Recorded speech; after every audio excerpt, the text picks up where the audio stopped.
If monastics are found to be stubborn or disobedient or proud, if they grumble or in any way despise the holy rule and defy the orders of the elders, they should be warned twice privately by them in accord with Christ's injunction. If they do not amend, they must be rebuked publicly in the presence of everyone. But if even then they do not reform, let them be excommunicated, provided that they understand the nature of this punishment. If, however, they lack understanding, let them undergo corporal punishment. Benedict devotes 8 chapters to punishments for sins against the community. And this is the portion of Benedict's rule in which we could rightly say that there's not really a whole lot of these that may bear direct application for our world today, for a number of reasons. However, we should not pass them over. One of the reasons is that we need to reflect a little bit more carefully, not maybe necessarily on the forms of punishment, but rather, what are the reasons and what are the background contexts for which these particular things arise? The thing is, you'll see in every single circumstance that the punishment directed towards those who are bearing the infraction, they're all having to do with sins against the community, sins that particularly are destructive to the community. You'll notice in this very first one that particularly the things that are named are sinful things, things that have grown to a proportion in which is unhealthy for anyone in the community to deal with on any level. One of the things that is happening in this first punishment or excommunication of someone is for disobedience. And this is not merely like I refuse to do what someone else told me to do. There's something far deeper than this. Refusal to listen to correction. We don't reflect, I think, very carefully about how disobedience is not the same thing necessarily as not doing what I'm told. Disobedience, fundamentally, is not being willing to amend one's ways, not being willing to subject oneself to a higher authority. Disobedience, at its very root, is not merely not taking an action that I should or doing something someone said not to do. Disobedience, at its very nature, is putting myself over and against the wishes or commands or the good intentions of someone else. It is a placing of myself in pride over and above those who perhaps should rightly have say over what I do and what I perform. That is what disobedience really boils down to, not merely the I'm not going to do what you tell me. That is an outcome of placing oneself pridefully above others. And the danger that we run, as St. Benedict outlines here, is that even if one should do so, they should still be reproved. But if they do not listen, then they need to be subject to public scrutiny. And again, not applying a one-to-one comparison about how one should be punished in this case, but rather what Benedict is saying is expose the problem to the community and make it clear to the person that the community is discerning this communally, that this is a problem. If they still do not reform, then what happens is that the person is simply put away from the community. Again, this is one of those deals where the whole idea of excommunication can seem in some ways like someone is simply laying down the law. But rather, if you pay close attention to this first little foray into punishment, Benedict is slowly, biblically, working his way towards reasons for why someone just is not going to be a part of the community. There are people who are not ready, people who, in any case, are going to abuse the community, and in that case, the most that the community is going to do is simply say, we cannot accept any more. And we cannot put up with any more of this because it is fracturing the very nature of the entire community over one specific person. And especially since this involves sin, if the person is aware that this is the problem, Benedict says they are put away. But Benedict also, once again, still allows that maybe they just are ignorant of the problem. If they are to be explained and brought along, then maybe perhaps they will see the problem and choose to make amends. Those amendments have to be under a certain form, but still there is an extension of grace in all of these circumstances, even though this is indeed a very, very difficult situation at the very outset. There ought to be due proportion between the seriousness of a fault and the measure of excommunication or discipline. The prioress or abbot determines the gravity of faults. If monastics are found guilty of less serious faults, they will not be allowed to share the common table. Members excluded from the common table will conduct themselves as follows. In the oratory, they will not lead a psalm or a refrain, nor will they recite a reading until they have made satisfaction, and they will take meals alone after the others have eaten. For instance, if the community eats at noon, they will eat in mid-afternoon. If the community eats at mid-afternoon, they will eat in the evening, until by proper satisfaction, pardon is gained. One of the most radical things that Christ Jesus taught us was in his prayer, to pray, Our Father. To claim God as our Father is, by its very definition, to put ourselves as beloved children under a father's supervision. I, myself, minus the collar, am in fact a father to children. And one of the things that is simply the case is that when you are a father to children, when you are a mother to children, a parent to someone who is a child, one of the things about being a parent is correction. There are ways in which we have to be led into the way that we should go. There are ways in which we have to be taught how to behave, how to act, so on and so forth. We don't just come out of the womb knowing how to act. We have to be taught that. And parents are primarily the ones who teach, instruct, and correct their children. Now, just as it comes to someone being a parent to a child does not give them any particular right to harm or to abuse the child, so also for Saint Benedict, for forming a community around holiness and growth in Christ, the community does not have simply one person, the abbot or the prioress, who is simply meting out vengeance upon those whom they don't like. Rather, it is communally discerned, and therefore sins that are part of the things that break community are to be meted out by community. Think about the ways in which Benedict describes the lesser offenses. We don't simply punish people in one way, shape, or form for every single offense, as if there's some sort of draconian code in which any minor offense means death. It's not how we do things.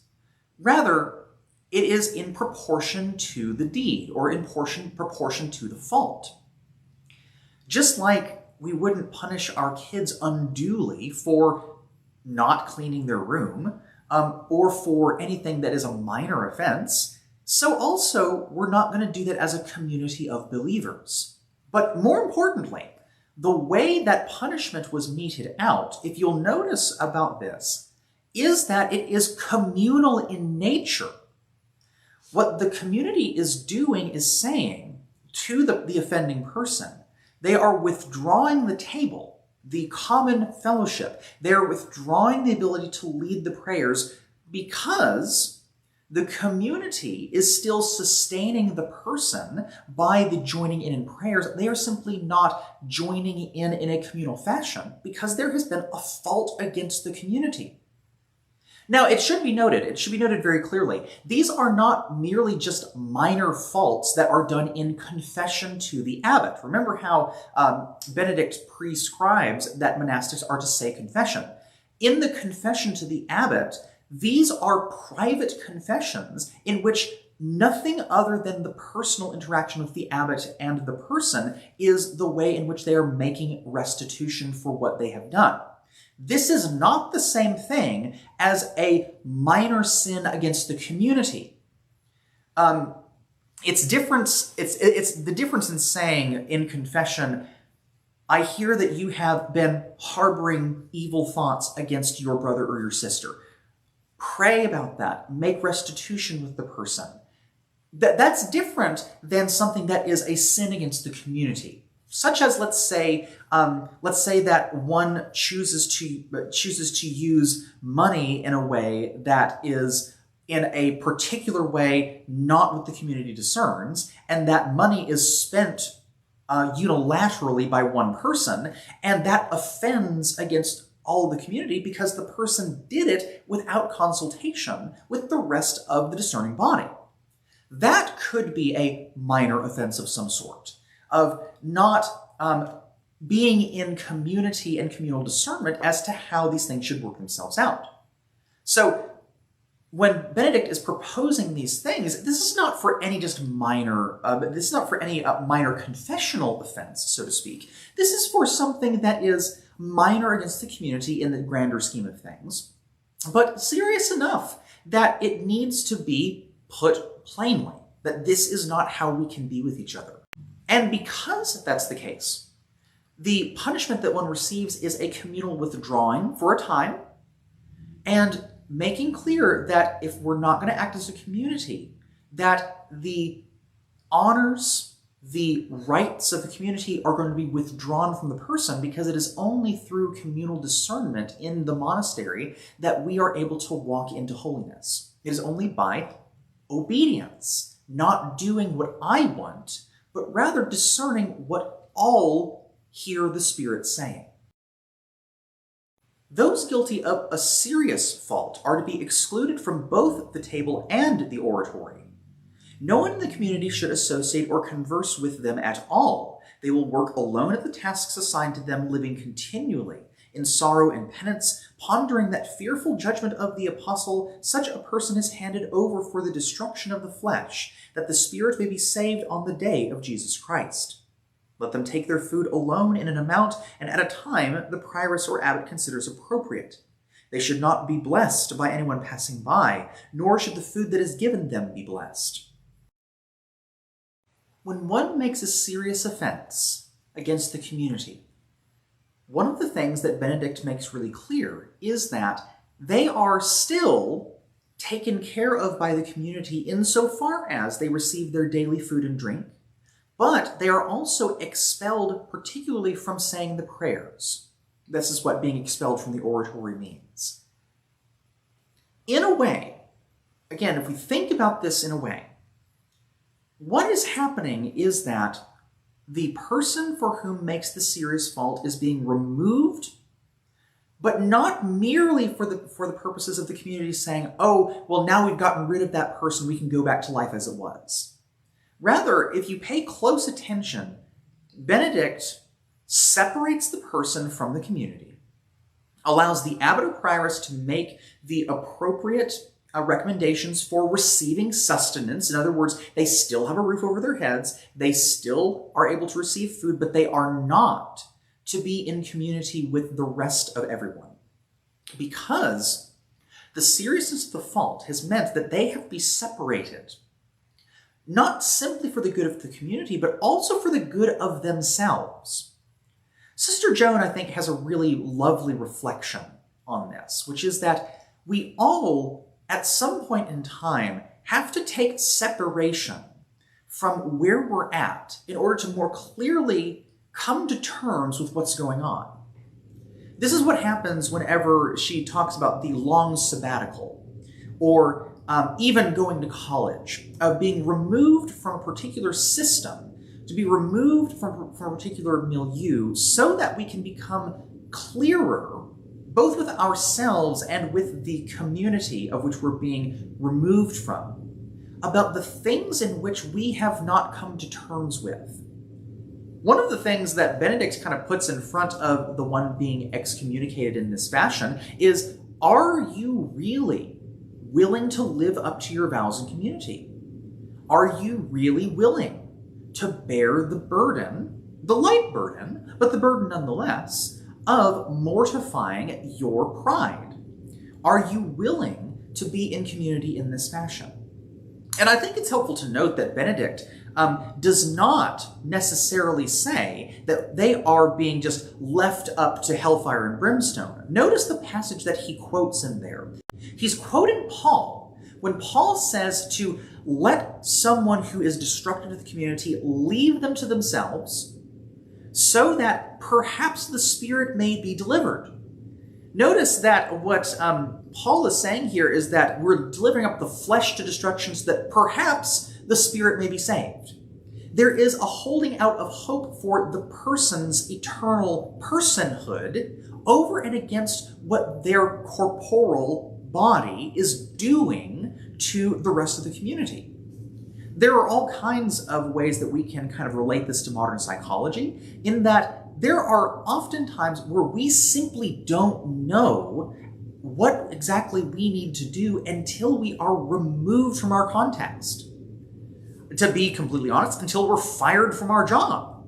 Sometimes we don't come to terms with what's going on with our lives until we are let go by a community, until we go off to college away from our family. We don't come to terms with what exactly is being asked of us, or to put it more personally, what we are asking of ourselves, or to put it even more personally, what God is asking of us.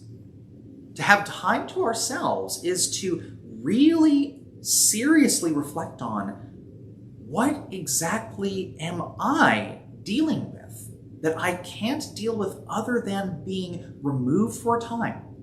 What are the things that I need to discern very seriously before I'm ever let back into a community of vows in which we have mutually vowed to put pride behind us? If anyone acting without an order from the prioress or abbot presumes to associate in any way with an excommunicated member, to converse with them or to send them a message, they should receive a like punishment of excommunication. This one's a hard one. Why would Benedict say for no one to associate without prior permission by the abbot or prioress to associate with an excommunicant? This one is a hard one because some of us might immediately have the reaction of, well, why leave someone with no support system? Why leave someone with no emotional or mental support? Things like that. And those perhaps are fair challenges by those who are far smarter than me when it comes to psychology, things like that. But I think there is an aspect to this that is a recognition that until we leave someone up to their own discernment, that they will never grow out of understanding the gravity of the situation.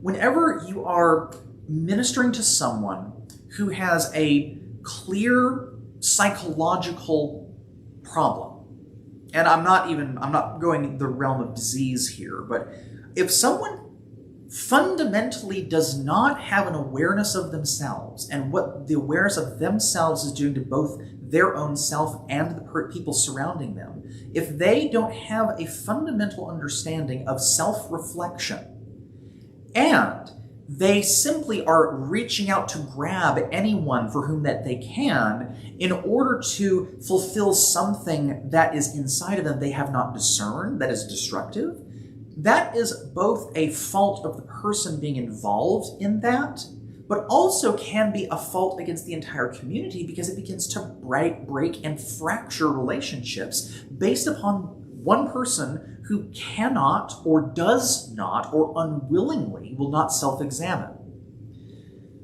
Benedict is saying you have to let the bones set in a painful cast before we're going to be able to treat anything about it. There is a fracturing that has to be painfully put back in place before we can really do anything constructive. Now, again, the metaphor being used here might not work for everyone, but there is an aspect, and there are times, I can attest to this at least in ministry, in which you have to come to the point at which you must leave someone alone. You must leave someone in order to do their own discernment before that person can move on. Pain, as much as we might want to avoid it, sometimes is in fact a corrective and healing process. Going through the aspect of removal of community and the painful withdrawal is in fact something that can, for some people, be the wake-up call necessary. This is not necessarily always the case, but it is sometimes.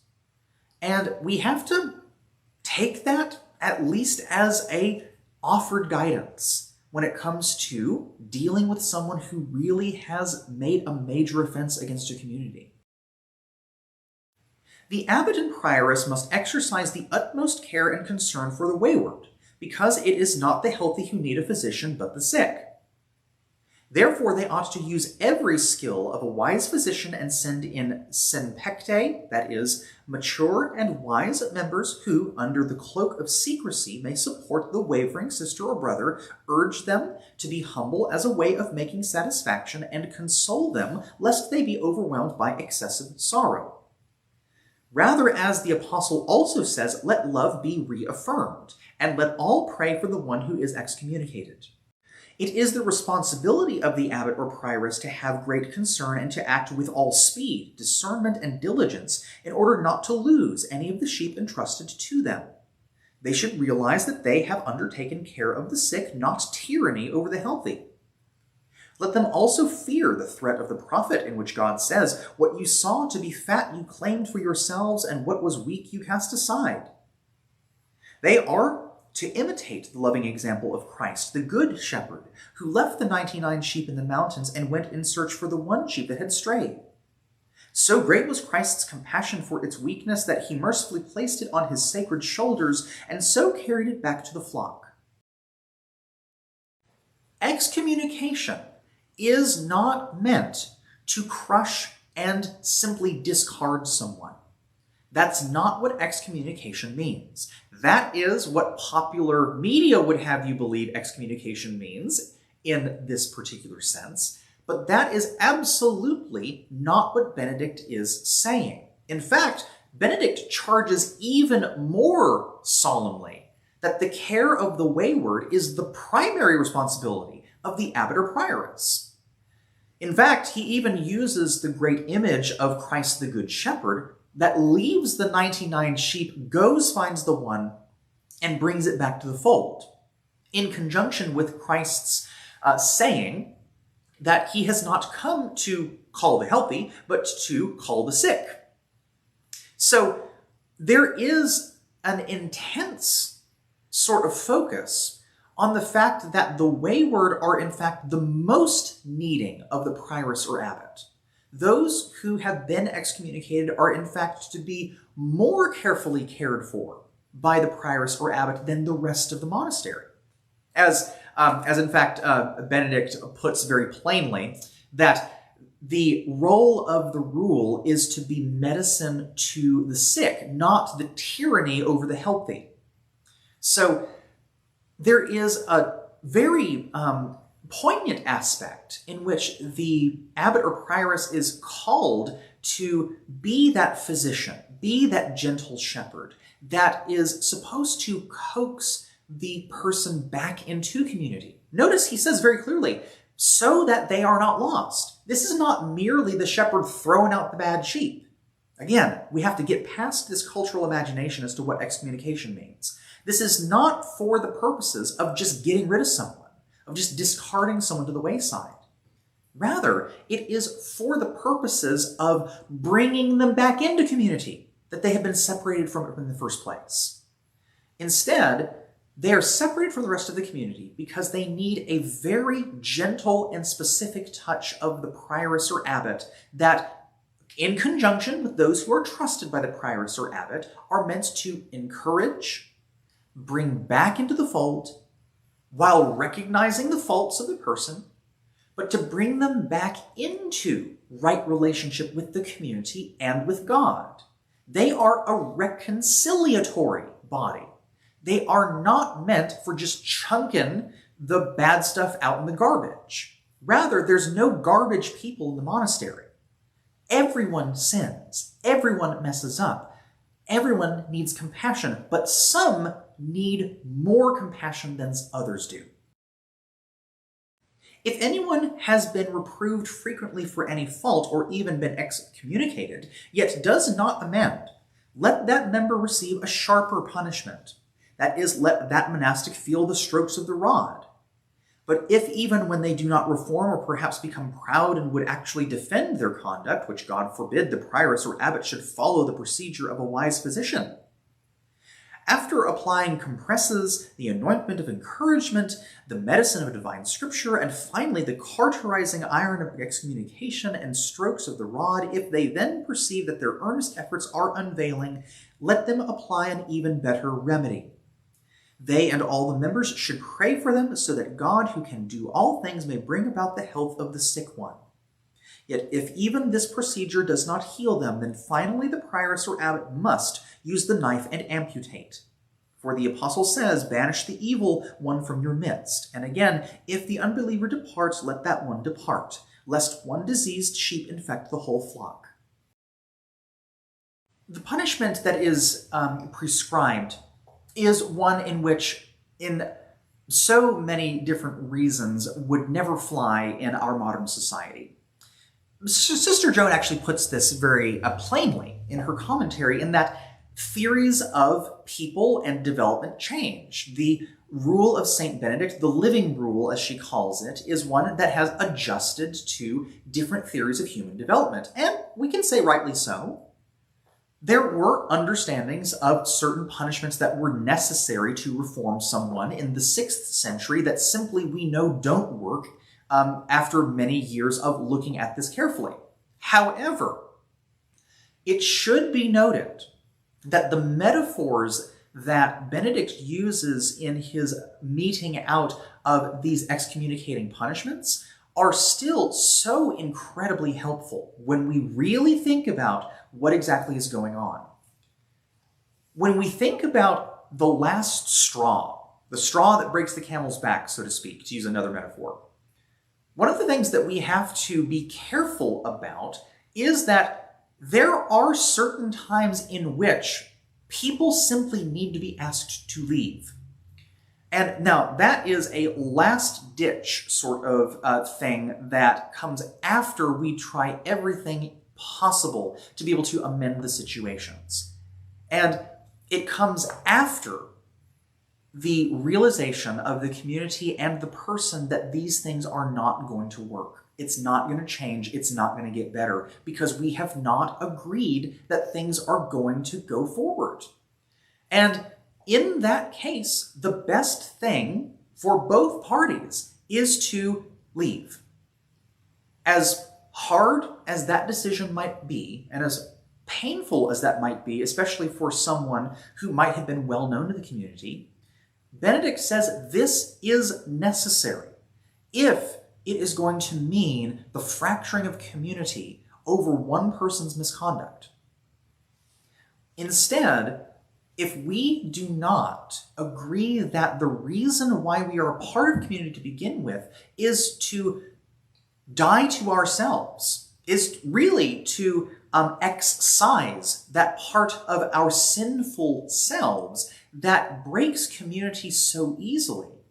If we have not agreed that that's what we're doing, we have lost our common purpose and goal. And likewise, if we've lost our common purpose and goal, we simply have to part ways. We no longer are seeing things the same way, and we are no longer working in community together for the same purposes. And Benedict even says that even after all of the efforts put in through this, there is a time when, to use Benedict's metaphor, we have to amputate. We have to say, we must let this member go.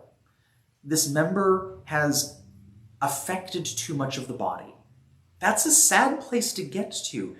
But however, I think that this is very important for us to reflect on. So often in our modern time period, our contemporary time period of the 21st century, we are simply said, well, if only people would have been given the proper environment, then none of these bad things would have happened. We do well to listen to the wisdom of St. Benedict in this. One can be given the perfect environment, the most supportive community. They can be given chance after chance after chance in reform, and still people will choose not to reform. That's their choice. And their choice not to do so cannot be reflective on either the community's good faith effort, but neither can it be reflected or borne unduly by the community that is being affected by this. Instead, there has to be a particular time when we must say, we have to part ways. As heartbreaking as that might be, that is indeed part of the reality sometimes that we have to come to grips with. That's how deep our sinfulness can run. And likewise, because Benedict is saying we are a hospital for the sick, if the sick person is simply unwilling to take the proper medicine, we have to let them go. And we have to leave them to their own desires. And when that happens, it's going to hurt. For the person, for the community, but it's something that sometimes must happen. If any community members following their own evil ways leave the monastery, but then wish to return, they must first promise to make full amends for leaving. Let them be received back, but as a test of humility, they should be given the last place. If they leave again, or even a third time, they should be readmitted under the same conditions. After this, however, they must understand that they will be denied all prospect of return. Just when you thought we got to the point at which, okay, we're leaving this person to go do their own thing, Benedict, even at that point, says if the person wishes to make amends and return, we must give them that opportunity. In other words, even after they have been cut off to go their own way, even after they have gone through this painful process, even after we have separated ourselves finally, if it should be the case that they wish to return, Benedict says you must give them that option. In the practical aspects of St. Benedict, we sometimes also need to see the heart of St. Benedict and the heart of the rule, which is supposed to be the heart of Christ, if we make that connection. But it is so much the case that when we simply say goodbye to someone, that it's easy for us to simply say, okay, I've dealt with that and I am done with that. Benedict actually, even at that point, even if the person should say that they want to rejoin, Benedict says you must give them the chance. Because there should be the extension of hospitality, community, and rule, even to those for whom have gone through that process. They should be allowed to be able to recommit to the community if that should be their deepest desire. Now, Benedict gives some practical things that we need to do about this. We have to test and make sure that they are genuine. In other words, they take the lowest place. If they were superior in any ways, if they were a part of the community for many years, they are still treated as a novice. In other words, they are treated as if they were a new member of the community. They don't have any rights or privileges or anything. They are a learner again. If they are willing to undergo that, Benedict says, by all means, let them re-join the community. They must pass the tests of the novice again.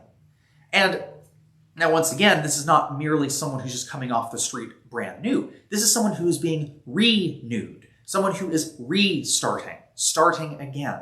And care has to be taken in particular ways, but it's just helpful to recognize. Even when we go through the heartbreak and pain that involves separating from the body, that we are tempted to think, or even just think practically, I'm never going to see that person again, there are still times and opportunities for those same people to be readmitted. If they prove to be disingenuous, however, Benedict makes very clear that we're not going to let repeat offenders keep doing this. There's not going to be an eternal extending of the olive branch. If they fall away again and come back a third time, Benedict even says, even a third time, make a good faith effort. But he said that there does come a point when you have to be frank with the person, you will never be a part of the community again. You need to go somewhere else. But it should still be striking to us that even after the leaving from the community, that Benedict still extends the offering of community even to those who would repent after even such an ordeal as that. Every age and level of understanding should receive appropriate treatment. Therefore, as often as the young, or those who cannot understand the seriousness of the penalty of excommunication, are guilty of misdeeds, they should be subjected to severe fasts, or checked with sharp strokes, so that they may be healed. In years past, especially in the rise of monasticism and into the medieval time period, it was not uncommon for people to devote their children to the monastic communities to live as monks or nuns. It was not unusual for the monastery to be a multi-generational community. And when Benedict speaks about the young who do not understand, Benedict is talking about kids. He's talking about those who don't know their right hand from their left. In other words, those who don't know how to behave at all yet. And once again, the corporal punishment aspect of this, while being in the 6th century and while not being applicable to modern day, still gives us a little bit of insight into Benedict's understanding that not everyone learns at the same rate, not everyone understands the same things, and therefore they have to be taught how to live.